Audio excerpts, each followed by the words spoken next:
అందరికీ నమస్కారం అండి. ఓ అందాల రాక్షసి అంటే సినిమా కూడా చాలా అందంగా ఉంటుంది. మీరు అందరు చూసారు, మీకు కూడా ఒక ఐడియా అయి ఉంటుంది. మళ్ళీ రిలీజ్కి వచ్చిందంటే అది చిన్న విషయం కాదు. ఎందుకంటే ఈ మధ్య ఒక సినిమా తీసి ఆ సినిమా సెన్సర్ చేసి మళ్ళీ ఆ సినిమా రిలీజ్ చేయాలంటే చాలా కష్టం. ఈ మధ్య లక్షల్లో సినిమాలు తీశారు, లక్షలాది మంది సినిమాలు తీశారు, కానీ సినిమాలు రిలీజ్ కాలేదు, అలాగే పడి ఉన్నాయి చాలా సినిమాలు. అంటే ఒక సినిమా అనేది ఒక ఫ్యామిలీ ఫస్ట్, ఒక ఫ్యామిలీ అందరూ అంటే department, pre production, post production, releasing team, distribution, ఈ అందరూ కలిస్తేనే ఒక ఫ్యామిలీ అవుతారు. మనం సినిమా వాళ్ళం అందరం, మన మీడియా మిత్రులు, మనం అందరం ఒక ఫ్యామిలీ. అయితే ఈ ఫ్యామిలీలో కొన్ని బాధలు కూడా వస్తుంటాయి, కొన్ని మంచి కూడా జరుగుతుంది, చెడు కూడా జరుగుతుంది. కానీ మనం ఎప్పుడు ముందుకు వెళ్తుండాలి. మన కొత్త వాళ్ళు ఎవరైతే ఇక్కడ వచ్చారో వాళ్ళందరికీ నేను ఫస్ట్ ఆఫ్ ఆల్ వెల్కమ్ చేస్తున్నాను. ఇంకా మన తమ్ముళ్ళు ఎవరైతే నాకు సపోర్ట్ చేస్తున్నారో వాళ్ళకి చాలా థ్యాంక్స్. మీ ప్రేమ, మీ అభిమానం ఇలాగే ఎప్పటికైనా ఉండాలని కోరుకుంటున్నాను. ఒక మంచి కథతో ఈ సినిమా తీసుకొచ్చాను, మంచిగా తీశాను, రిలీజ్ కూడా చేశాను. కానీ కొన్ని ఇబ్బందులు పడ్డాను అప్పుడు థియేటర్స్ విషయంలో. మనందరికీ తెలిసిన విషయం, అది కొంచెం పాలిటిక్స్ ఎక్కువ ఉంది మన ఇండస్ట్రీలో. అయితే అప్పుడు కొంచెం సఫర్ అయ్యాం. మళ్ళీ ఇప్పుడు ఒక స్టెప్ ముందుకు వస్తున్నాం. మీరు అందరూ సినిమా చూసారు, ఎలా ఉంది చూసారు? సో సినిమా చూసి సబ్జెక్ట్ పరంగా ఆలోచిస్తే ఇది యాంటీ రోల్స్ కన్నా పబ్లిక్లో ఒక భయానకంగా కనిపిస్తుంది రోల్. మీ రోల్ కానీ, హీరోయిన్ రోల్ కానీ. సో ఎంత యాక్సెప్ట్ చేస్తారనుకుంటున్నారు ఆడియన్స్ పాయింట్ ఆఫ్ వ్యూలో? ఇప్పుడు రియల్ లైఫ్లో కూడా జరుగుతున్నాయి, సమాజం చూస్తున్నాం, సొసైటీలో పడుచుకోవటాలు, చంపుకోవటాలు, గొడవలు అన్నీ చూస్తూనే ఉన్నాం. మళ్ళీ ప్రత్యేకించి సినిమాలో కూడా ఇవి కనిపిస్తే సినిమాకి వచ్చి చూస్తారంటారా? మీకు ఏం కాన్ఫిడెన్స్ అసలు సినిమా మీద? సార్, ఇది యాక్చువల్గా మీరు చెప్పినట్టు అంటే రియల్గా కూడా జరుగుతున్నాయి కదా. అయితే ఏ అమ్మాయికి కూడా ఇలాంటి జరగవద్దు, జరగకూడదు. ఒకవేళ జరిగినా ఆ అబ్బాయికి ఈ విధంగా శిక్ష పడాలి అనేది నా ఇంటెన్షన్. ఆ ఇంటెన్షన్ నాకు ఉండింది. అంటే ఏ అమ్మాయి ఎప్పుడు మోసిపోకూడదు, ఇంకా అమ్మాయిలు కొంచెం జాగ్రత్తగా ఉండాలి అని చెప్పేసి ఒక మంచి message cinema sir. Business point of వ్యూలో ఎవరైనా ముందుకు వచ్చారా దీనికి? బిజినెస్ పాయింట్ ఆఫ్ వ్యూలో సార్, యాక్చువల్గా ఇది youth cinema. To be honest, ఇది ఒక యూత్ సినిమా. యూత్లోనే ఇలాంటివి జరుగుతున్నాయి కాబట్టి ఇది ఒక పక్కా కమర్షియల్ సినిమా ఇది. అయితే అవ్వాలి, బిజినెస్ అయితే అవ్వాలి అనేది, అంటే ఏ డైరెక్టర్ అయినా, ఏ ప్రొడ్యూసర్ అయినా బిజినెస్ అవ్వాలి, సినిమా బాగా ఆడాలి అని చెప్పేసి ముందుకు వస్తారు. ఇది కథ అయితే మీరు చూశారు ఎంత బాగుంటుందో. అంటే నేను చెప్పకూడదు, అది మీరు చెప్పాలి, సినిమా చూశారు కాబట్టి. దీంట్లో ఇంకా మీ హైలైట్స్ ఏంటి అసలు సినిమా క్యారెక్టర్స్ విషయంలో? రిసీవింగ్ ఏ క్యారెక్టర్స్ ఎట్లా ఉంటాయని అనుకున్నారు పబ్లిక్లో? మేము చూసాం, ఓకే, మా ఒపీనియన్ మాకు ఉంటుంది, ఓకే, సో దాని రివ్యూస్లో మేము చేస్తాం. కానీ మీ పాయింట్ ఆఫ్ వ్యూలో పబ్లిక్ ఏ రేంజ్ వెళ్తుంది అనుకున్నారు? సార్, అది కంటెంట్ డిమాండ్ సార్. యాక్చువల్గా అంటే అంత ఎక్కువ మీరు చూసి ఉంటారు, అంత వల్గారిటీ ఏం లేదు అందులో. బాలీవుడ్ సినిమాలు యూఐఏ సర్టిఫికేట్ ఉంటాయి సినిమాలు, అందులో లిప్ కిస్లు, ఇది బెడ్ సీన్లు అన్నీ ఉంటాయి. మన తెలుగులో చాలా సెన్సర్ టైట్. ఇంకా సెన్సర్ విషయాలకి వస్తే చాలా ఉంటాయి చెప్పడానికి, కానీ ఇప్పుడు చెప్తే బాగోదులేండి. హాయ్ అండి. Hi hi hi madam. Hi. అయితే మీ హీరోయిన్ ఎందుకు రాలేదు సినిమా ఇప్పుడు? అంటే షార్ట్ నోటీస్ అనా మీ రాక్షసి? Short notice madam. యాక్చువల్గా వేరే షూట్లో ఉన్నారు. అంటే ఇప్పుడు చూస్తున్నారు కదా, ఒక సినిమా చేశాక మళ్ళీ ఆగరు వాళ్ళు. అయితే వాళ్ళు వేరే షూటింగ్లో ఉన్నారు. అయితే మీరు ఇందాక అన్నారు ఇప్పుడు రిలీజ్ దాకా వచ్చాము, సినిమా తీసాము అని చెప్పి. అండ్ ఇందాకే మీ మాటల్లో పాలిటిక్స్ జరుగుతున్నాయి ఇక్కడ, థియేటర్స్ దొరకలేదు, అది ఇది అని చెప్పారు కదా. అవును. ఇప్పుడు మరి మామూలు రిలీజ్కే థియేటర్స్ మీకు అంత దొరకలేదు, అన్సాటిస్ఫైగా ఉన్నప్పుడు రిలీజ్కి ఎన్ని థియేటర్స్ దొరికినాయి? దాని నుంచి మీరు ఎలా ప్లాన్ చేసుకున్నారంటే ఏం చెప్తారు? నేను యాక్టర్, డైరెక్టర్, మ్యూజిక్ డైరెక్టర్, అలాగే ఒక ఫిల్మ్ డిస్ట్రిబ్యూటర్ కూడా మేడం. అయితే పాలిటిక్స్ విషయాల్లో మాట్లాడితే అంటే ఒకటి చెప్పమంటే, ఫ్రాంక్గా చెప్పమంటే, మన మీడియా వాళ్ళు, వేరే వాళ్ళని వదిలేండి, మన మీడియా వాళ్ళే దాని గురించి, పాలిటిక్స్ గురించి నేను మాట్లాడితే కట్ చేసేస్తారు. నా మాటలు అక్కడి వరకు వెళ్ళవు. ఎందుకంటే వాళ్ళ చేతిలో ఉంది. ఎవరి చేతిలో ఉంది మీ అందరికీ తెలుసు. ఇండస్ట్రీ మొత్తం మనం ఒక బొమ్మల్లాగా వీళ్ళ ముందు. కానీ ప్రయత్నం అయితే చేయాలి కదా మేడం. అలాగే ఒక మంచి సబ్జెక్ట్తో ఒక మంచి సినిమా తీసాక మన ప్రయత్నం అయితే మనం చేయాలి కదా మేడం, ఏదో ఒకటి అని ప్రయత్నం చేస్తున్నా మేడం మీ సపోర్ట్తో. Thank you madam. Me passion ఏంటండి? సినిమా ప్యాషన్, జీవితం సినిమా. బట్ సినిమా తీయాలి అంటే నాట్ ఓన్లీ అంటే మీరు ఒక్కరే సినిమా తీయాలి అంటే ఫ్రేమ్లో కనిపించే వాళ్ళు కాదు, టెక్నీషియన్స్ కూడా చాలామంది ఉంటారు. బట్ ఒక సినిమా సక్సెస్ అయిందంటే ఆ టెక్నీషియన్స్ కూడా సక్సెస్ అవుతారు, లేదంటే ఆ సినిమాతో ఉన్న వాళ్ళందరూ కూడా ఇబ్బంది పడతారు. బట్ ఇది రిలీజ్కే సరిగ్గా రాలేదు, బట్ రిలీజ్కి మళ్ళీ మీరు వెళ్తున్నారు. ఇవన్నీ చూసుకున్నట్లయితే సినిమా తీయడం కష్టం అనిపించిందా అండ్ సినిమా తీసాక కష్టం అనిపించింది? మేడం, నేను ఇది నా 5వ సినిమా డైరెక్షన్లో. ఇంతకుముందు 4 సినిమాలు చేశాను డైరెక్షన్. అయితే తీయడానికి ఎప్పుడు కష్టంగా ఉండదు. అది మనం అంటే ఒక కథని ఇష్టపడి ఆ కథని మనం తీస్తున్నప్పుడు మనం ఎంజాయ్ చేస్తాం. అది చాలా బాగుంటుంది, ఆ ఫీల్ బాగుంటుంది. ఆ తర్వాత ఆ మ్యూజిక్ చేయడం కానీ, ఆ ఎడిటింగ్ కానీ అన్ని రకంగా అది చాలా బాగుంటుంది. కానీ అది అయిపోయాక ప్రాబ్లం ఎక్కడ స్టార్ట్ అవుతుందంటే, అది అన్ని పనులు అయిపోయాకనే ఇబ్బందులు స్టార్ట్ అవుతాయి. అక్కడే ఇబ్బందులు స్టార్ట్ అయినాయి. టోటల్ 5 మూవీస్ డైరెక్ట్ చేశారు కదా? అవును మేడం. బట్ ఇప్పటి వరకు కూడా మీరు అలా నిలబడలేకపోయారు యాజ్ అ డైరెక్టర్గా. కానీ what is the reason? Politics. అంటే ఏ విధమైన పాలిటిక్స్ మేడం? ఇప్పుడు చెప్పమంటే చెప్పేస్తాను, మీరు ఉంచుతారా మనోళ్ళు ఉంచరు తెలీదు. కానీ ఒక సినిమా మీరు తీయాలంటే ఫస్ట్ మీరు ఆడియో చేయాలి, మ్యూజిక్ చేయాలి. మీరు మ్యూజిక్ చేయండి, ఒక పెద్ద సింగర్ని పెట్టి మ్యూజిక్ చేసాము, ఒక పాటలు అయిపోయినాయి, సినిమా కూడా తీసేసాము. ఆ తర్వాత ఆ మ్యూజిక్ వెళ్ళాలి, ఒక ఆడియోలో వెళ్ళాలంటే ఫస్ట్ ఆడియో వాళ్ళు అంటే పెద్ద కంపెనీ ఎవరైతే ఉన్నారో, టిప్స్ కానీ, టీ సిరీస్ కానీ, ఆదిత్య కానీ చాలా ఉన్నాయి, సోనీ కానీ, వాళ్ళు మీ పాటలు తీసుకున్న అంటే వాళ్ళు తీసుకోకపోతే మనం ఏదో ఒకటి ఛానల్కి ఇవ్వాలి. అప్పుడు మ్యాంగో కానీ ఏదైనా చిన్న అలాంటి ఛానల్స్కి ఇస్తే వాళ్ళు రూపాయి కూడా ఇవ్వరు. ఆ ఆడియో చేయడానికి చాలా డబ్బులు ఖర్చు అవుతాయి మనకి, 30-50 లక్షలు కూడా ఖర్చు అవ్వచ్చు. ఎందుకంటే పెద్ద సింగర్స్ని పెట్టి ఆ పాటలు చేయాలంటే ఆ తర్వాత మనకి ఆడియో అవ్వదు. ఆ సింగర్కి వేరే ఒక పెద్ద స్టార్తో సినిమా వచ్చిందనుకోండి, 75 లక్షల నుంచి ₹1,00,00,000 వరకు వాళ్ళకి మినిమం ఇస్తారు. ఇంకా ఆ సినిమా కూడా తీసుకొని ప్రమోట్ చేస్తారు ఆ సింగర్స్కి.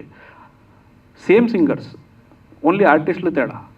కానీ ఆడియో కంపెనీ తీసుకుంటే వాళ్ళకి ప్రమోట్ చేసుకోవచ్చు, కానీ ఆడియో కంపెనీ తీసుకోరు. ఎందుకంటే ఇది పాలిటిక్స్, ఫస్ట్ విషయం. సెకండ్, మీరు సినిమా తీసేశారు, థియేటర్కి వెళ్ళాలంటే మీరు ఒక పెద్ద లెవెల్లో పబ్లిసిటీ చేయాలి. కానీ ప్రొడ్యూసర్లకి ఏంటంటే సినిమా తీసేంత వరకే వాళ్ళు సగం అయిపోతారు. వాళ్ళ దగ్గర లాస్ట్ మూమెంట్లో ఏముండదు, అంటే అంత పబ్లిసిటీ చేయలేరు. మనకి ఇప్పుడు కావాల్సిన లెవెల్లో పబ్లిసిటీ చేయలేరు. అయినా సినిమా మనది బాగుంది, మనకి 100% నమ్మకం ఉంది, చలో ఎన్ని థియేటర్స్ వచ్చినా మనం రిలీజ్ చేద్దాం అని చెప్పేసి మనం ఒక ప్యాషన్తో, ఒక జోష్తో మనం సినిమా రిలీజ్ చేసాం. అప్పుడు జనాలు రాలేకపోయారు, జనాల్లో రీచ్ అవ్వలేదు. థియేటర్స్ పడ్డాయి కానీ రీచ్ అవ్వలేదు సినిమా. అంటే దానికి ఏంటంటే టికెట్ రేట్లు మీకు 250-300 అంటే కొత్త వాళ్ళని ఎవరు వచ్చి చూడరు. అది ప్రాబ్లం. తర్వాత మీరు థియేటర్కి వెళ్తే మీకు పాప్కార్న్ కానీ కూల్ డ్రింక్ కానీ ఏదైనా తీసుకుంటే ఒక 400-500 పాప్కార్న్, 400-500 కూల్ డ్రింక్ ఒక్క మనిషికి తీసుకోవాలంటే ఎవడైనా తీసుకుంటారా? తీసుకోరు. అది ప్రాబ్లం. ఆ తర్వాత మీకు ఇప్పుడు థియేటర్స్ ఇచ్చాడు. హైదరాబాద్లో ఒక 5-6 సెంటర్స్ ఇస్తారు.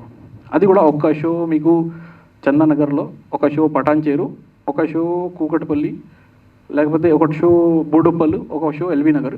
అంటే ఊరి చివరిలో మీకు ఒక్కొక్క షో ఇస్తారు. సిటీలో ఒక్కటే షో ఇస్తారు. ఇప్పుడు ఆ ఒక్క షో చూడడానికి అంటే ఆ ట్రైలర్ చూసి ఎవరైనా అరే ట్రైలర్ బాగుంది మనం వెళ్దాం అనుకుంటే థియేటర్సే పడలేదు, అంటే ఆ రేట్లు లేవు. మీరు చెప్తుంది కరెక్టే, కానీ ఇవన్నీ జరగాలంటే కనీసం ఒక్క నోన్ ఫేస్ అన్నా ఉండాలి. మీరు తప్పించి ఇప్పుడు ఇక్కడ ప్రెస్ మీట్లో కూర్చున్నాం, మిగతా ఎవరు కూడా మాకే తెలియదు. అలాంటిది ఆడియన్స్కి ఎలా తెలుస్తుంది, ఎలా వస్తారు థియేటర్స్కి? మేడం అదే కదా మన సినిమా అందం. అంటే మీకు మంచి కథ ఉన్నప్పుడు, మంచి కంటెంట్ ఉన్నప్పుడు, సినిమా మీరు మంచిగా అందంగా సినిమా తీసినప్పుడు అలాంటి ఇబ్బంది రాకూడదు. కళాకారులు, ఆర్టిస్టులు వాళ్ళు పర్ఫార్మెన్స్ బాగాలేదు, వాళ్ళు బాగా చేయలేదు అంటే ఒక అర్థం ఉంది. కానీ సినిమాలో ప్రతి ఒక్కరు బాగా చేసినా కూడా సినిమా ఎంత బాగా వచ్చినా సరే మనకి అది వెళ్ళట్లేదంటే ఇది పాలిటిక్స్. ఇప్పుడు రీసెంట్గా అమ్మాయిలను మోసం చేసే కేసులు ఎక్కువ అవుతున్నాయి. అంటే అవును. రీసెంట్గా సార్ మీ పేరు సార్? అమ్మాయిలను సార్ మీ పేరు సార్? నా పేరు స్వామి ముద్దం జర్నలిస్ట్. స్వామి సార్. సార్ సార్ చెప్పండి సార్. ఢిల్లీలో ఒక న్యూస్ వచ్చింది. 500 మంది అమ్మాయిలను మోసం చేసిన ఒక వ్యక్తిని అరెస్ట్ చేశారు రీసెంట్గా. అవును. అంటే ఇలాంటి సబ్జెక్ట్ మీదే మీరు సినిమా చేశారు, వాళ్ళందరికీ ఇదే పరిష్కారం అనుకుంటున్నారా? ఒకటి. రెండోది ఏంటంటే ఇది రియల్ ఇన్సిడెంట్ ఆధారంగా ఏమన్నా సినిమా తీసారా, లేకపోతే మీరు ఒక స్టోరీ అనుకొని చేశారా? సార్ మీ ఫస్ట్ క్వశ్చన్కి ఆన్సర్ ఇస్తాను. అమ్మాయిలకి అంటే ఒక్క అమ్మాయికి జరిగిన 500 మంది అమ్మాయిలకి జరిగిన శిక్ష ఒకటే ఉండాలి, చాలా దారుణంగా ఉండాలి, ఇంకా కఠినంగా ఉండాలి. ఎప్పుడు అమ్మాయిలు మోసపోకూడదు. ఒకవేళ పాపం వాళ్ళు నమ్మించి మోసం చేశాడు ఆడు, అలా జరిగిందంటే ఇంతకన్నా ఇంకా దారుణంగా అవ్వాలనేది నా ఇంటెన్షన్, ఫస్ట్ నా కోరిక అది. సెకండ్, ఇది రియలిస్టిక్ ఇన్సిడెంట్స్ కూడా కొన్ని ఉన్నాయి. అందులో నాకు భాషాశ్రీ గారు, మన బిచ్చాగాడు, బేతాళుడు, ఇంద్రసేన అన్ని సినిమాలు చేశారు ఆయన, రైటర్ ఆయన. పోటుగాడు, అన్నవరం, చాలా సినిమాలు చేశారు ఆయన, మన రైటర్ గారు భాషాశ్రీ గారు. ఈ కథ చెప్పారు నాకు. చెప్పినప్పుడు నాకు ఇది కథ చాలా టచ్ అయింది. అయితే ఇలాంటి కథ ముందుకి రావాలని చెప్పేసి మనసులో పెట్టుకొని ఆయనతో మాట్లాడేసి అప్పుడు మేము డిస్కషన్స్ చేసి అప్పుడు ముందుకి వచ్చాము. అదే సార్. ఈ సినిమాకి అందాల రాక్షసి కాకుండా అందాల రాక్షసుడు అని ఎందుకు పెట్టలేదు? సార్ ఫస్ట్ ఆఫ్ ఆల్ మీకు ఏం చెప్పాలి నాకు అర్థం కావట్లేదు. ఫస్ట్ మీరు వచ్చారు, మీరు అడుగుతున్నారంటే అది మాలాంటి వాళ్ళకి సపోర్ట్ చేయడం చాలా గొప్ప. Thank you so much. ఎందుకంటే సార్ మిమ్మల్ని నేను ఎప్పుడు దృష్టిలో పెట్టుకున్నాను సార్. మిమ్మల్ని చూస్తే మీరు చాలా అందంగా ఉంటారు సార్. అందుకే అందంగా ఉన్నవాడు ఎప్పుడు రాక్షసుడు కాదు సార్. అంటే చూడ్డానికి నేను అనట్లేదు, మీ మనసు చాలా అందంగా ఉంటుంది. మీతో మేము చాలామంది ఇన్స్పైర్ అయ్యాం, మీకు ఆ విషయం తెలీదు. మీరంటే మాకు చాలా ఇష్టం. Thank you sir. మీరు అంత పోకుండా నేను అడుగుతాను సార్. అడగండి. అంటే ఈ క్లైమాక్స్ అది చూసింది అంతకుముందు నేను చూడలేదు, జస్ట్ క్లైమాక్స్ అప్రోచ్ చూశాను. సార్ చూసినప్పుడు ఈ సినిమాకి ఏంటి అందాల రాక్షసు పెట్టి అందాల రాక్షసు అని పెట్టాల్సింది కదా అనిపించి అందుకు అడిగాను.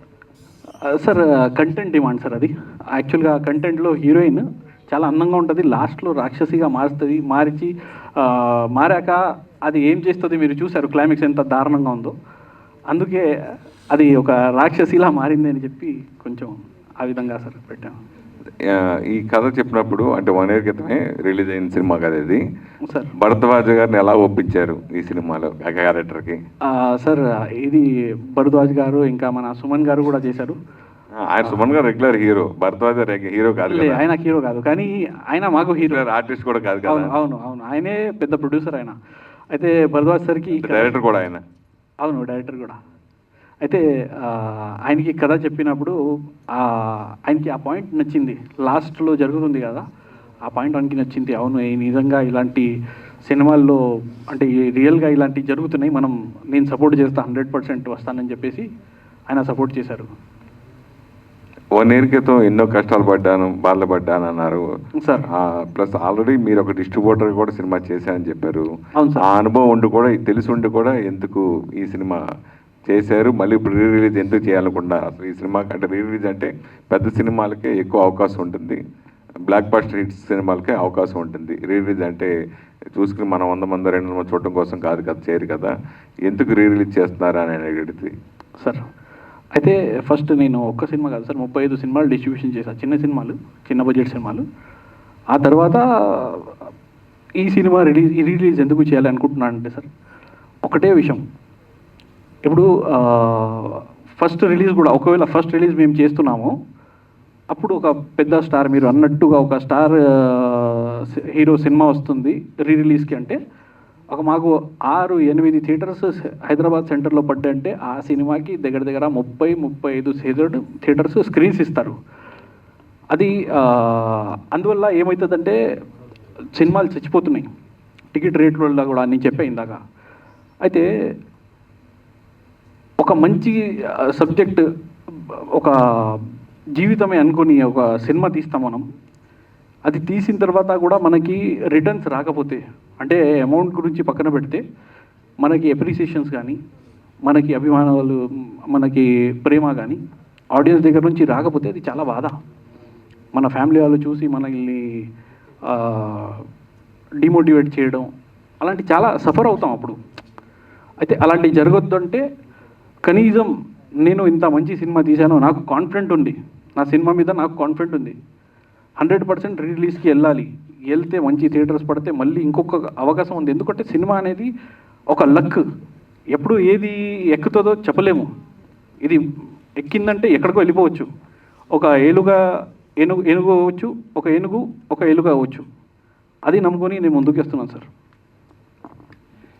అంటే ఇప్పుడు రిలీజ్ చేసే బదులు ఓటీటీలు చాలా ఉన్నాయి, మంచిగా అందుబాటులో కూడా ఉన్నాయి చిన్న సినిమాలకి. ఓటీటీలో రిలీజ్ చేసుకుంటే మీకు కూడా కొంత ప్లస్ అయ్యేది కదా సార్. ఓటీటీకి కూడా వెళ్ళాలంటే మినిమం ఫస్ట్ థియేటర్స్ పడాలి సార్.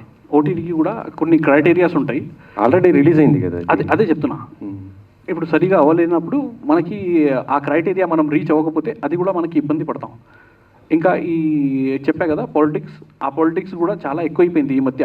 అంటే నా ఫస్ట్ సినిమా శాలిని, అది థియేటర్స్ అంటే మీరు నమ్మరు, ఒక 10-15 థియేటర్స్లో పడింది. కానీ టికెట్ రేట్లు తక్కువ ఉండే, పాప్కార్న్ రేట్లు ఇలాంటి ఏం ఉండేది కాదు అప్పట్లో. అది 2016-17లో రిలీజ్ అయింది డైరెక్షన్లో. నేను కేవలం ఒక 18 థియేటర్స్లో తీశాను సార్. ఒక్క వారంలో 120 థియేటర్స్కి వెళ్ళిపోయింది.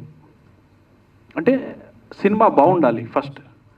బాగుంటే మనకి ఇట్లాంటి పాలిటిక్స్ లేనప్పుడు, ఇలాంటి టికెట్ రేట్లు కానీ ఇట్లాంటి లేనప్పుడు మనకి సినిమా ఎక్కొచ్చు. ఇది కూడా అలాగే హిట్ అయ్యేది. అంతకన్నా అంటే నాకు దానికి ఒక 10% ఉంటే కాన్ఫిడెంట్, దీనికి నాకు 100% కాన్ఫిడెంట్ ఉంది. కానీ ప్రాబ్లం ఎక్కడ వచ్చిందంటే ఆ రేట్లు పెరిగిపోయినాయి, ఆ థియేటర్ క్రేజ్ తగ్గిపోయింది. ఇంకా ఈ పాలిటిక్స్ ఎక్కువ అవడం వల్ల సఫర్ అవుతున్నాం సార్. దానికి మళ్ళీ రిలీజ్ సార్. ఈ సమస్య కేవలం మీ ఒక్కరిదే కాదు, ఇండస్ట్రీలో పెద్ద సినిమాలకు ఉన్నాయి, చిన్న సినిమాలకు అందరికీ ఉన్నది. ఈ ప్రాబ్లం ఉంది. థియేటర్కి ఆడియన్స్ అయితే రావట్లేదు ఇప్పుడున్న పరిస్థితుల్లో. సో అలాంటి టైంలో ఇప్పుడు మళ్ళీ మీరు టు బి కంటిన్యూ పార్ట్ 2 అనేసి వేశారు కదా, ఎందుకు అంటే మరి ఇదే ప్రాబ్లమ్స్ ఫేస్ చేస్తున్నప్పుడు మళ్ళీ పార్ట్ 2 ఎందుకు? పార్ట్ 2 గురించి ఇంకా వెళ్ళలేదు సార్. వెళ్ళలేదు. ఫస్ట్ ఇదే ఒక సక్సెస్ వచ్చిందనుకోండి, ఆ తర్వాత పార్ట్ 2కి వెళ్తాం. సక్సెస్ రావాలి. సక్సెస్ అంటే మాకు కనిపిస్తుంది అది ఆన్ ది వే ఉంది అన్నట్టుగా. కానీ చూడాలి, ఇప్పుడు పాలిటిక్స్ జరగకపోతే కొంచెం మీ అందరూ సపోర్ట్ చేస్తే 100% మేము. మీరు అనుకున్న బడ్జెట్లోనే చేసుకుంటున్నారా? ఇది ఏమన్నా ఎక్కువ ఈ ఇబ్బంది సార్? సినిమా అనేది అనుకున్న బడ్జెట్ కన్నా తక్కువలోనే చేస్తాం సార్. సినిమాది ప్రాబ్లం లేదు. కానీ రిలీజింగ్కి, సినిమాకి మీరు రూపాయి పెడితే రిలీజింగ్కి కూడా మీరు సేమ్ రూపాయి పెట్టాలి. రిలీజింగ్కే అంటే ప్రజెంటేషనే మెయిన్, దానికే కొంచెం ఎక్కువ అవుతుంది సార్. అదే problem sir. Sir hi release అయినప్పుడు ఎన్ని థియేటర్స్ రిలీజ్ అయ్యాయి? ఇప్పుడు ప్రెజెంట్ రిలీజ్లో ఎన్ని థియేటర్స్ వచ్చాయి మీకు? ఫస్ట్ రిలీజ్ అయినప్పుడు అనుకున్నాను చాలా వరకు, కానీ అంటే 100%లో ఒక 30% రీచ్ అయ్యాను. తర్వాత ఇప్పుడు అనుకున్న పర్సంటేజ్ ఒక 50% అనుకుంటున్నాను. అందులో ఒక 20% వచ్చినా చాలు ఇప్పుడు ఉన్న పరిస్థితికి, ప్రజెంట్ సిచ్యువేషన్. టికెట్ ప్రైజెస్ గురించి ఇందాక చెప్పారు కదా, అవును. కొంతమంది సినిమాలకి తగ్గించి కూడా చేస్తున్నారు. అది కొన్ని థియేటర్స్ కొంతమందికి, కానీ కొత్త వాళ్ళు వచ్చినప్పుడు కావాలని ఆ టికెట్లు రేట్లు బాగా పెంచేస్తారు.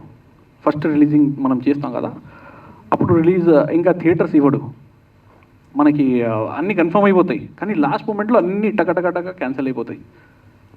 అది ప్రాబ్లం. ఇప్పుడు కూడా సేమ్ మీతో పాటు అదే రోజు మెయిన్ రిలీజెస్ ఉన్నాయి. At the same time 23rd darling release ఉంది. మీకు అసలు ఎన్ని థియేటర్స్ ఉన్నాయి అండ్ మీరు ఎంత టికెట్ ప్రైజెస్ ఎంత పెట్టి ఉన్నారు? టికెట్ ప్రైస్లు అంటే ఇప్పుడు అంత ఉండదు, రిలీజ్ కదా, రిలీజ్కి అంత ఉండదు. అంటే ఇంకా రిలీజ్కి ఎలా ఉంటుందంటే, ఇప్పుడు థియేటర్లో మీరు సినిమా వేస్తే, ఫస్ట్ టైం సినిమా వేసారంటే మీకు 50-50 ఉంటుంది మల్టీప్లెక్స్ నుంచి. ఇప్పుడు ఎలా ఉంటుందంటే 70 వాళ్ళకి 30 మాకు. అందుకే ఏం చేస్తారంటే వాళ్ళు తగ్గించేస్తారు, 30% ఇస్తారు ఇప్పుడు. అది చాలా సినిమాలు కూడా ఉన్నాయండి అప్పుడే మీతో పాటు 24th. మన ప్రయత్నం మనం చేయాలి కదా. మనకి ఇప్పుడు అవతల వాళ్ళు మేము ఇస్తాం థియేటర్ అని చెప్పేసి ఫోన్ చేసినప్పుడు మనం అయితే ముందుకు వెళ్ళాలి కదా, ఒక అడుగు అని చెప్పేసి ముందుకు వేస్తున్నాను. All the best. Thank you. ఇప్పుడు మా అమలాపురం రాధా గారు ఒక ఇంట్రెస్టింగ్ క్వశ్చన్ అడుగుతా అన్నారు. Sir congrats Siraj. Sir thank you sir. అందాల రాక్షసి అని ఆల్మోస్ట్ ఒక సూపర్ హిట్ సినిమా వచ్చింది. అవును మళ్ళీ అదే పేరుకి ఓ తగిలిచ్చి ఓ అందాల రాక్షసి అని వచ్చారు సార్. అసలు మీ మనసులో అందాల రాక్షసి అంటే ఎవరు? అంటే ప్రతి అమ్మాయిలో ఒక రాక్షసి ఉంటుంది. ఎందుకంటే అమ్మాయి అనేది అంటే నవరసాలు, వాళ్ళకి ఏ సిచ్యువేషన్లో ఎలా రియాక్ట్ అవ్వాలో అలా రియాక్ట్ అవుతారు. వాళ్ళకి సిచ్యువేషన్ వచ్చినప్పుడు రియాక్ట్ అవుతారు. కొంతమంది త్వరగా రియాక్ట్ అవ్వరు. అలాంటి వాళ్ళకి మన సినిమా ఒక ఇన్స్పిరేషన్గా వాళ్ళు తీసుకోవాలి అని చెప్పేసి చేసాం సార్. అంటే మీరు రియాక్షన్ అవ్వమని చూపిస్తున్నారు అమ్మాయిల్ని ఇలా ఉండాలని? సార్ అంత అంటే ఆ విధంగా కాకపోయినా కనీసం మన జీవితంలో మనం స్ట్రాంగ్ ఉంటే తప్పే ఉంది సార్. ఎన్ని థియేటర్లో రిలీజ్ చేస్తున్నారు? రేపు 24ని ఫస్ట్ రిలీజ్కే థియేటర్లు దొరకలేదు, సినిమా ఇండస్ట్రీలో చాలా పాలిటిక్స్ ఉన్నాయని ఒక కాంట్రవర్సీ క్రియేట్ చేశారు. కాంట్రవర్సీ కాదు సార్, అది నిజం సార్. కాంట్రవర్సీ కాదు, నిజంగా ఇది మేము పడే బాధలు సార్. ఇది నేను ఎవరిది పేరు తీసుకోలేదు, నేను ఎవరిని ఏం చెప్పలేదు, నేను ఎవరిని తిట్టలేదు. కాంట్రవర్సీ కాదు ఇది ప్రేమగా మంచిగా ఒక బ్రదర్ లాగా చెప్తున్నాను సార్. నా బాధ నేను చెప్పుకుంటున్నాను అంతే తప్ప నేను ఎవరి మీద నేను కాంట్రవర్సీ చేయట్లేదు సార్. అంటే మొదటి రిలీజ్కే రానప్పుడు రిలీజ్కి ఎన్ని థియేటర్లు వస్తాయని ఎక్స్పెక్ట్ చేస్తున్నారు? సార్ 100 వరకు నేను ట్రై చేస్తున్నాను సార్. ఇప్పుడు చూడాలి ఏమవుద్దు. నేనైతే నా ప్రయత్నం చేస్తున్నాను. ఇప్పుడు ఇంకా దేవుడు చూడాలి ఇప్పుడు ఇంకా. All the best Siraj. Thank you. Cinema 100 థియేటర్లో రిలీజ్ అయ్యి సక్సెస్ కొట్టాలని కోరుకుంటున్నాను. Thank you so much. Thank you sir. Share presents sir అంటే మిమ్మల్ని షేర్ అని బాగా పిలుస్తారంట కదా, అంటే మీ ఫ్యాన్స్ అందరూ కూడా నిజమేనా? నిజమండి, అది ప్రొడ్యూసర్ గారు పెట్టారు. యాక్చువల్గా ఇప్పుడు నేను యాక్చువల్గా చూసా మీ ఇంతకుముందు మీ సినిమా చూసినప్పుడు, తర్వాత కొంతవరకు కాంట్రవర్సీలు అయ్యాయి, ప్రెస్ మీట్లు పెట్టారు, మీరు మాట్లాడారు, ఫైర్ అయ్యారు, ఇవన్నీ జరిగాయి. బట్ కానీ మళ్ళీ ఇప్పుడు కూడా రిలీజ్కి వచ్చారంటే అంటే సినిమాలో కంటెంట్ అంతా ఉంది, ఆ సినిమా జనాల్లోకి వెళ్ళాలి, ఈ సినిమా ఇంకా బాగా రీచ్ అవ్వాలనే ఆ పట్టుదల అయితే మీలో కనపడుతుంది. సో ఇప్పుడు ఈ రిలీజ్కి అయినా ఆ సక్సెస్ అనేది వస్తుందని అనుకుంటున్నాను. సో అది నేనైతే అనుకుంటున్నాను. Thank you. Next time all the best. Thank you so much. యాక్చువల్గా ఇందులో సీను అంటే మీ మీద అటెంప్ట్ జరిగినప్పుడు మీరు ఒకసారిగా ఒక డాగ్ లాగా తినడం తాగడం అలా ఎక్సలెంట్గా చేశారండి. ఆ సీను చాలా బాగా యాక్ట్ చేశారు అందులో. చాలా చాలా న్యాచురల్గా ఉంది యాక్చువల్గా. ఇంకో విషయం ఏంటంటే మీరు ఇది ఏదైతే ఉందో మోహిని వశీకరణ నిజంగా మీరు విన్నారు ఎక్కడైనా? ఎవరి మీద రియల్గా జరిగిందా ఏంటి? అది ఎందుకు పెట్టాలనుకున్నారు మూవీలో? నిజంగా ఎక్కడైనా విన్నారా దాని గురించి డీప్గా ఏమైనా చెప్తారా మోహిని వశీకరణ గురించి? సార్ ఇన్సిడెంట్స్ అయితే ఇలాంటివి జరుగుతూనే ఉన్నాయి, మనందరికీ తెలుసు. ఇంకా ఇలాంటి ఇన్సిడెంట్స్ జరగకూడదు అని చెప్పేసి మనం ఏదో ఒకటి మంచి ప్రయత్నం చేయాలని చెప్పేసి నేను ముందుకు వస్తున్నాను. ఎప్పుడైనా అంటే ఇంతకుముందు నాది ఫస్ట్ సినిమా కానీ సెకండ్ సినిమా KS100 అంటే నేను ఎప్పుడైనా అమ్మాయిల సపోర్ట్లోనే ఉన్నాను. అమ్మాయిల్ని నేను మోటివేట్ చేస్తూనే ఉంటాను ఎప్పుడైనా. ఎందుకంటే మనకి వాళ్ళు ఉంటేనే మనం ఉన్నాం. అమ్మ కానీ అక్క కానీ చెల్లి కానీ భార్య కానీ కూతురు కానీ వీళ్ళందరూ ఉంటేనే మనం ఉన్నాం సార్. వీళ్ళు లేదంటే మనం కూడా లేము. అందుకే వాళ్ళని ఫస్ట్ మనం రెస్పెక్ట్ ఇస్తేనే మనకి రెస్పెక్ట్ వస్తుంది ప్రపంచంలోని కోరుకుంటున్నాను సార్, అనుకుంటున్నాను సార్. నేను అడిగింది మోహిని వశీకరణ అది నిజంగా ఎవరి మీద జరగడం, అవి వాళ్ళ ఫేస్ చేయడం అలాంటి విన్నారా మీరు? అలాంటివి జరుగుతూ ఉంటాయి సార్, విన్నా. నేను కూడా విన్నా, మీలాగే నేను కూడా అలాంటివి విన్నా, అలాంటివి జరుగుతూ ఉంటాయని. కానీ ఇది ఒక కథ, ఏం రియలిస్టిక్ ఏం కాదు. అది ఒక సినిమా ప్రకంగా సినిమాటిక్గా చూడండి. అది కమర్షియల్, పక్కా కమర్షియల్గా ఉంటుంది అది. Hi bro. హాయ్. చాలాసేపటి నుంచి ఒక టాపిక్ నడుస్తుంది. చెప్పండి. అంటే అమ్మాయిల్ని మోసం చేసిన అబ్బాయి గురించే చాలాసేపటి నుంచి మాట్లాడుతున్నారు. అవును. మరి కానీ మరి చాలామంది అమ్మాయిలు అబ్బాయిలను కూడా మోసం చేస్తున్నారు. అంటే చాలా గట్టిగా నడుస్తుంది ఆ టాపిక్ ఈ రీసెంట్. అదే అంటున్నాను. దాని గురించి సినిమా ఇప్పుడు తీస్తున్నారు. అంటే ఒకటి చెప్తాను, అబ్బాయిలు ఏంటంటే మూవ్ ఆన్ చేసుకుంటాడు లైఫ్లో. అబ్బాయికి ఒకవేళ బ్రేకప్ అయినా కూడా ఏదైనా అమ్మాయితో ముందుకు వెళ్తాడు అబ్బాయి. కానీ అమ్మాయిలు అంటే వాళ్ళ హార్ట్ చాలా సాఫ్ట్. వాళ్ళు హర్ట్ అయ్యారంటే, వాళ్ళు ఒకసారి మనసులో పెట్టుకున్నారంటే, జీవితం ఆ వ్యక్తితో అనుకున్నారంటే వాళ్ళకి చాలా కష్టం. వాళ్ళు ఆ మనిషిని మళ్ళీ తీసి ఇంకొకరితో మళ్ళీ ముందుకు వెళ్ళాలంటే వాళ్ళకి చాలా కష్టం. అబ్బాయికి ఏంటంటే కొంచెం హార్డ్గా ఉంటాడు, కొంచెం మూవ్ అవుతాడు. అది నా ఒపీనియన్. మీ ఒపీనియన్ వేరు, నా ఒపీనియన్ వేరు. అయితే నేను ఈ విధంగానే చూస్తాను. సెకండ్ పార్ట్కి స్టోరీ రెడీగా ఉందా, లేదంటే ఉంది సార్, ఉంది సార్. హుక్ పార్ట్ కోసం అని చెప్పి ఫస్ట్ అలా ఎండ్ చేశారు ఫస్ట్ పార్ట్? లేదు సార్, లేదు సార్. సెకండ్ పార్ట్ రెడీ ఉంది కాబట్టి మేము అందులో లాస్ట్లో ఇచ్చాము కూడా, లీడ్ ఇచ్చాము అక్కడ. సెకండ్ పార్ట్ కూడా రెడీగా ఉంది, కానీ ఆ స్టోరీ మరి మీరు అడగద్దు, నేను రివీల్ చేయలేను. ఓకే, అంటే ఎప్పుడు షూట్ ప్లాన్ చేస్తున్నారు మరి? ఇది కొంచెం సక్సెస్ వచ్చింది వెంటనే స్టార్ట్ అయిపోద్ది సార్. ఓకే, మీ సపోర్ట్. మీ రియల్ లైఫ్లో ఎంతమంది అందాల రాక్షసులు ఉన్నారు అనే క్వశ్చన్ కూడా చాలా మంది అడుగుతున్నారు. చెప్పండి. చాలా మంది అడుగుతున్నారా, మీరు అడుగుతున్నారా సార్? సార్ ఈ సినిమాకి సార్ సార్ సార్ అచ్చా, ఆన్సర్ చెప్పనా సార్? రియల్గా అయితే ఎప్పుడు నేను రాక్షసిలా ఎప్పుడు చూడలేదు సార్. అంత వైల్డ్గా అయితే ఎప్పుడు ఎవరికి చూడలేదు, నిజంగానే చూడలేదు. ఎందుకంటే ఒక సాఫ్ట్ ఫ్యామిలీలో పెరిగాను, అలాంటి ఫ్యామిలీతోనే ఉన్నాను కాబట్టి నేను ఎప్పుడు అలాంటి ఇన్సిడెంట్స్ నాకు అసలు టచ్లో లేను సార్. హీరోగా, డైరెక్టర్గా, ప్రొడ్యూసర్గా కూడా మ్యూజిక్ కూడా music director, producer Surender Kaur గారు. ఓకే.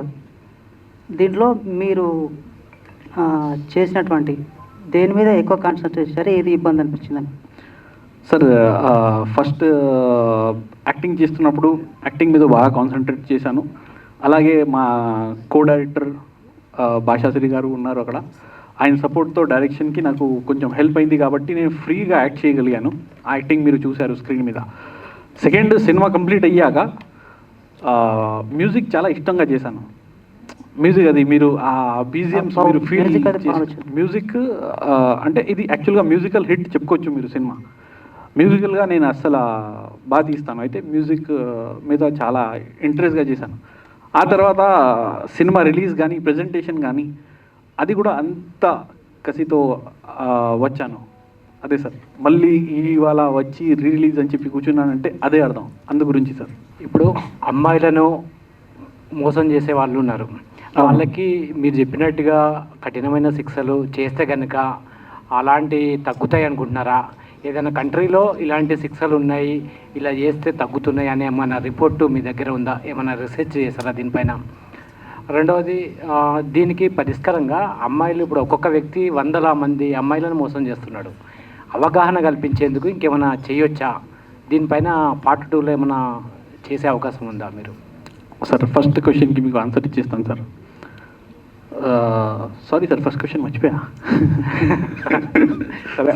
క్వశ్చన్ నెంబర్ 1, ఈ కఠినమైన శిక్ష ఇప్పుడు అమ్మాయిలను మోసం చేస్తే అమ్మాయిలకు చేసేది, దీంతోనే సమస్య పరిష్కారం అవుతుంది అనుకుంటున్నారా?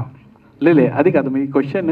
ఇలాంటి సినిమా తీస్తే జనాల్లోకి ఎలా ఇంప్రెషన్ వస్తుంది, అదే కదా ఫస్ట్ క్వశ్చన్. ఇంప్రెషన్ కాదు, అంటే మారిపోతుంది అంటారా? అదే అదే అదే అలాంటి శిక్షలు అక్కడికి చేస్తే ఇప్పుడు గల్ఫ్ కంట్రీలో అలాంటి శిక్షలు ఉన్నాయని రీసెర్చ్ చేస్తారా? ఉన్నాయా? ఉంటే అలా తగ్గిపోతాయా? ఇలాంటి నేరాలు తగ్గిపోతాయి అనుకుంటున్నారా? అలాంటిది ఫస్ట్ మనం రీసెర్చ్ చేయాల్సిన అవసరమే లేదు సార్. మీ ఫోన్ మీరు ఇప్పుడే ఓపెన్ చేయండి, అలాంటి 100 వస్తాయి. ఇలా స్క్రోల్ చేయండి, ఈ అమ్మాయికి ఇక్కడ ఇది జరిగింది, ఈ అమ్మాయికి రేప్ జరిగింది, ఆ అమ్మాయి మోసపోయింది, ఆ అమ్మాయి భర్త ఇలా చేశాడు, 100 వస్తాయి మనకి మన ఫోన్లోనే. మనం ఎక్కడికి వెళ్ళాల్సిన, ఎక్కడ రీసెర్చ్ చేయాల్సిన అవసరమే లేదు. సెకండ్, సినిమాలు అనేది అంటే మేము అనుకుంటాం, అంటే జనాల్లో మార్పు రావాలి ఒక యాజ్ ఎ డైరెక్టర్గా అనుకుంటాం, కానీ అది జీవితం కాదు sir.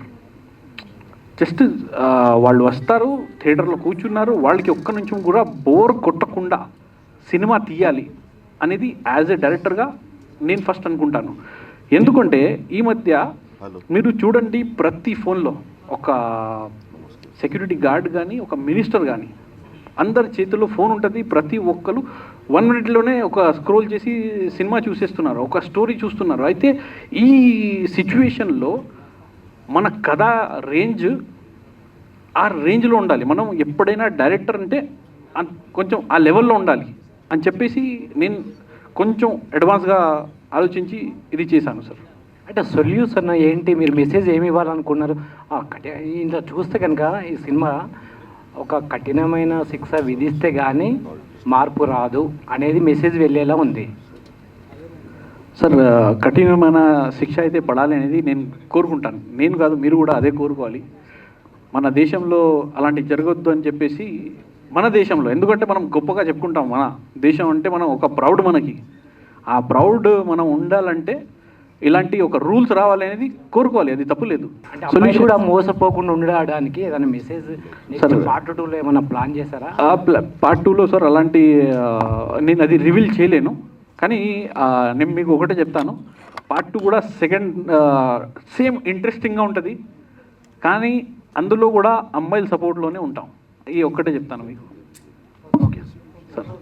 Okay, all the best. ఓ ఆంధ్ర రాక్షసి 24th ఒక బిగ్గెస్ట్ బ్లాక్ బస్టర్ అవ్వాలని కోరుకుంటున్నాను. మీ అందరికీ all the best. Thank you so much. Yeah, అలానే మౌనిక గారిని కూడా పెట్టుకోండి పార్ట్ 2లో. యా, మౌనిక గారు థ్యాంక్ యూ సో మచ్. కృతి వర్మ, నేహా దేశపాండే, సుమన్ తల్వార్ గారు, మన తమ్మారెడ్డి భరద్వాజ్ గారు, మన ఆనంద్ బాబు గారు, ప్రియా, అందరూ చాలా బాగా నటించారు ఈ సినిమాలో. సినిమా చాలా బాగా వచ్చింది. అందరూ చాలా కష్టపడ్డారు ఈ సినిమా గురించి.